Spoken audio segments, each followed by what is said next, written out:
know definitely. You are the middle piece.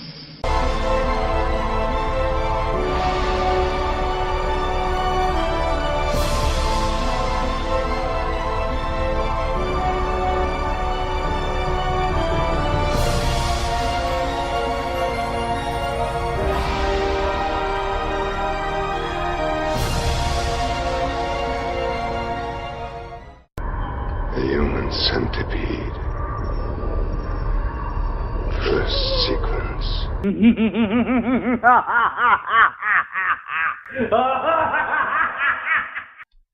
Hello everyone, and welcome to another movie review. Recently I watched a film called Camp Hell, and I thought this was a pretty good film. Overall, I'd probably give it about an 8 out of 10. I walked away liking the film a lot.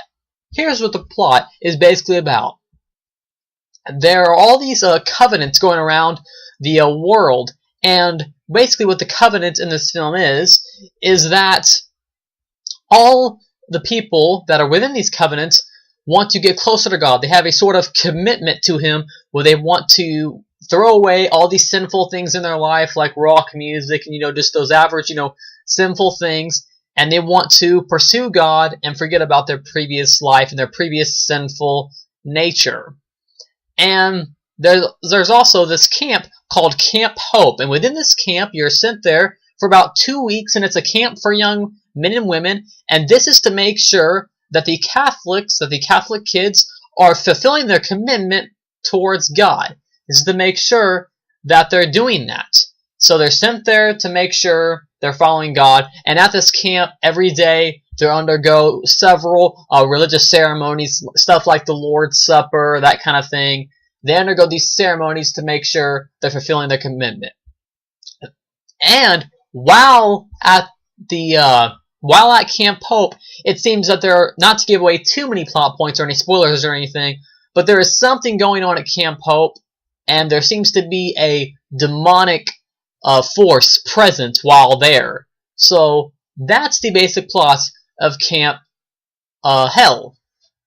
Now, here's the DVD cover for it, and you'll notice just kind of a fun fact if you guys don't know. Lionsgate are the ones who put out this film. This film has some really cool previews, by the way. If you ever do pick up this copy, it has a lot of cool previews. Anyways, back to what I was saying. Jesse Eisenberg is in the film. He makes a small cameo, and he's only in the film for about less than 5 minutes. He's not in the film much at all. But what Lionsgate actually wanted to do was they wanted to put him out as the main top dog in this film. They're like, hey, Social Network's coming out soon. We really need to put him in this film so we can make a lot of money so people will buy this film because it's a very low budget film made for only about $3 million. Anyway, so they put his face on there, and apparently Jesse Eisenberg got kind of mad about it, and he was like, okay, I don't want my face to be on there. You can only do this if you gave me $3 million, so you can look it up on Wikipedia if you want. Anyways, Lionsgate gave Jesse $3 million, and boom, there it is. His face is now on the cover, so if you go into this film thinking that Jesse Eisenberg is going to be a main character, you will be very disappointed because he's only in the film for a short time. Though his part in the film is actually pretty cool, and he has some pretty memorable quotes. Anyways, just kind of a fun fact. This edition has some deleted scenes, a trailer gallery, of course, widescreen and subtitles, of course, those kind of things. Pretty much the bare bones edition, not too much. I don't even think the other editions have too much. Anyways, I know critically the film got kind of panned. Some people gave it a lot of mixed reviews.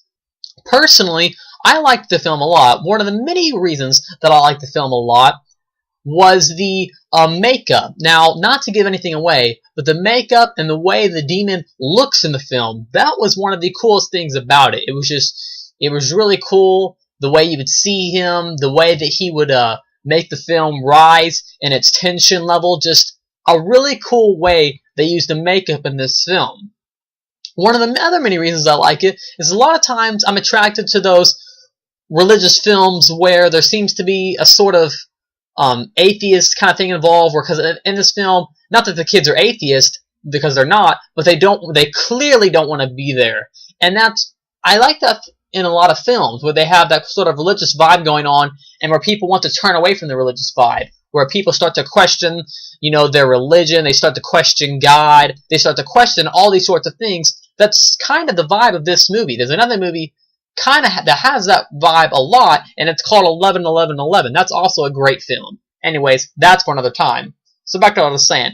Has a kind of vibe where all the characters are starting to question God. They don't think He's doing what He should be doing. They're starting to question the will of God. So that's another reason why you should check out this film. Anyways, I would definitely recommend Camp Hell. 8 out of 10. Check it out if you get a chance. That's my review of Camp Hell. Like, comment, subscribe to my page, and I'll see you guys later with another DVD review.